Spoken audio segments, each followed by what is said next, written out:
I never should have gone on that expedition. I knew the risks, I had heard the stories, but the lure of an undiscovered Aztec temple and the treasures it might hold was too tempting to pass up. It all started when I was contacted by an old friend, Javier. He was an archaeologist who had been obsessed with finding this temple for years. He said he had finally found a lead, a map from an old manuscript that pinpointed the temple's location deep in the Yucatan jungle. Javier was putting together a small team, and he wanted me to come along. I had some experience in exploration, and frankly, I needed the money, so I agreed. Our team was small, just four of us: Javier, myself, an experienced guide named Miguel, and Sarah, a historian who specialized in Aztec culture. We met in a small village on the edge of the jungle, our starting point for the expedition. As we prepared to set out, the villagers warned us against going into the jungle. They spoke of a curse, an ancient evil that guarded the temple, punishing anyone who dared to trespass. But we were too excited, too eager to find the lost temple and its treasures to listen. We brushed out their warnings as mere superstition. The first few days of our journey were uneventful. We trekked through dense jungle, fighting off swarms of mosquitoes and carefully navigating around venomous snakes. Miguel was an excellent guide, leading us with confidence through the tangled undergrowth. But as we got deeper into the jungle, a sense of unease began to settle over the group. The jungle seemed to grow darker and quieter, and it felt like we were being watched. On the fourth day, we found the entrance to the temple. It was hidden behind a curtain of vines and thick moss, almost invisible in the dense jungle. The stone structure was massive, with intricate carvings depicting Aztec gods and rituals. It looked ancient, untouched for centuries. We couldn't believe our luck. Javier was ecstatic, babbling about how this would be the discovery of a lifetime. We set up camp outside the entrance, planning to explore the temple the next morning. But that night, strange things started happening. We heard whispers coming from the jungle, voices speaking in a language none of us could understand. The air grew cold, and a thick fog rolled in, obscuring everything beyond the campfire. Then we heard it, a deep, rumbling chant, like a distant drumbeat, echoing through the trees. None of us slept that night. We stayed close to the fire, trying to convince ourselves it was just our nerves playing tricks on us. But when morning came, Miguel was gone. His tent was empty, his gear still inside. We called for him, searched the surrounding area, but he was nowhere to be found. It was as if he had simply vanished into thin air. Javier insisted we press on. He was convinced that Miguel had just wandered off, disoriented in the dark. I wasn't so sure, but I didn't want to leave without answers. We decided to enter the temple, hoping that Miguel had somehow gone inside, perhaps drawn by something he saw or heard. The temple's entrance was dark and foreboding, its stone steps leading down into the earth. The air was thick with the smell of damp stone and something else, something metallic and sharp, like blood. As we descended, the light from outside quickly faded. We lit our torches, the flickering flames casting eerie shadows on the walls, which were covered in more carvings that depicted scenes of human sacrifice, of warriors and priests in ornate headdresses, and of gods with animalistic features. Their eyes seemed to follow us as we moved deeper into the temple. The deeper we went, the colder it became, and the walls seemed to close in, the air growing thick and hard to breathe. Sarah, who had been quiet for most of the journey, started whispering under her breath, translating some of the carvings. "It's a warning," she said. "A warning against disturbing the resting place of the gods." Her voice trembled as she continued, "Those who enter uninvited will suffer the wrath of the divine."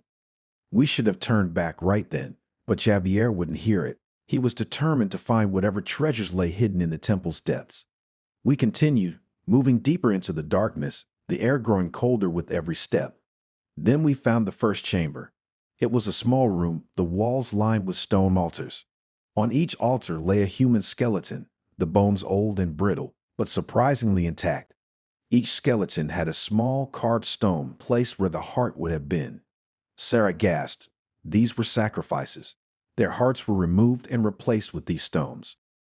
Before we could process this, we heard a noise, a low growl, deep and guttural, echoing from the shadows beyond the chamber.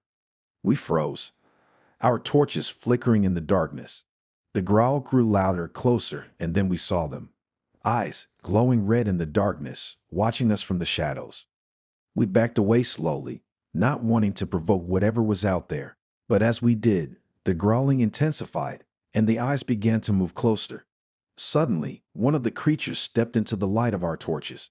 It was unlike anything I had ever seen, part human, part animal, with long, matted hair and a face that seemed to shift between a jaguar and a man. Its eyes glowed a deep, unsettling red, and it bared its teeth, revealing sharp, elongated fangs. It was then that I realized the stories were true. We were not alone in this temple. We were trespassing on sacred ground, and the guardians of this place were awake. Javier, ever the skeptic, raised his flashlight higher, trying to get a better look, but the creature hissed and recoiled from the light. Taking this as a sign, he motioned for us to keep our torches raised. "They don't like the light," he whispered. We slowly backed out of the chamber, keeping our torches aimed at the creatures. But as we moved, more eyes appeared in the darkness, more growls echoing through the temple. We turned and ran, racing through the dark corridors, the creatures in pursuit. The temple seemed to twist and turn on itself, the passages narrowing and shifting. It was like the temple was alive, trying to trap us within its walls. The growls grew louder, and the air grew colder, as if the very life was being sucked out of the place.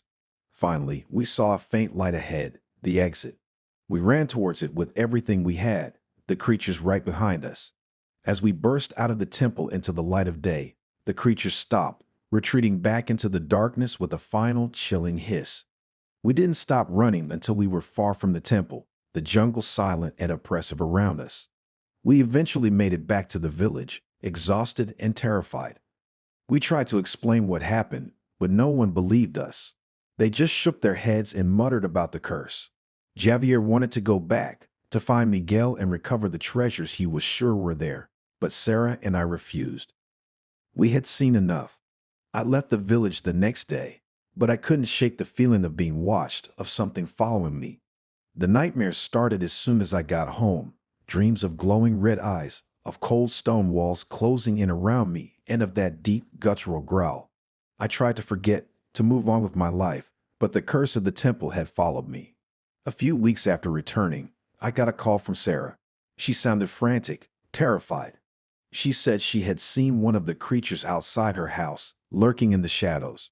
She tried to take a picture, but it vanished before she was able to capture it. She begged me to come over, saying she didn't feel safe. I agreed, but by the time I got to her place, it was too late. Her front door was wide, and there was sign of a struggle inside.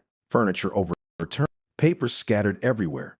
But no Sarah. I called the police, but they found no trace of her. It was as if she had vanished into thin air, just like Miguel. I knew then that the curse was real, that whatever we had disturbed in that temple wasn't going to let us go. Javier was the next to disappear. He had gone back to the temple alone, desperate to find Miguel and uncover the temple's secrets. The villagers tried to warn him, but he wouldn't listen. A search party went after him a few days later, but they found nothing. No sign of Javier, no tracks, not even the remains of his camp. It was as if the jungle had swallowed him whole, and now I'm the only one left. I hear the whispers at night, the same ones we heard in the jungle. I see shadows moving just out of the corner of my eye, red eyes glowing in the dark. I try to leave, to run far away, but it doesn't matter where I go. The curse follows me. I'd come to realize that there are some places on this earth that are meant to remain hidden, some secrets that are not meant to be uncovered. The temple was one of those places. It was a tomb, a sacred ground meant to be left undisturbed. And now I am cursed to be a guardian of that secret, haunted by the spirits of the temple for the rest of my days. If you're listening to this, take my advice. Do not seek out the temple. Do not venture into the jungle. Some things are better left forgotten. The jungle has eyes, and it remembers those who trespass on its sacred grounds.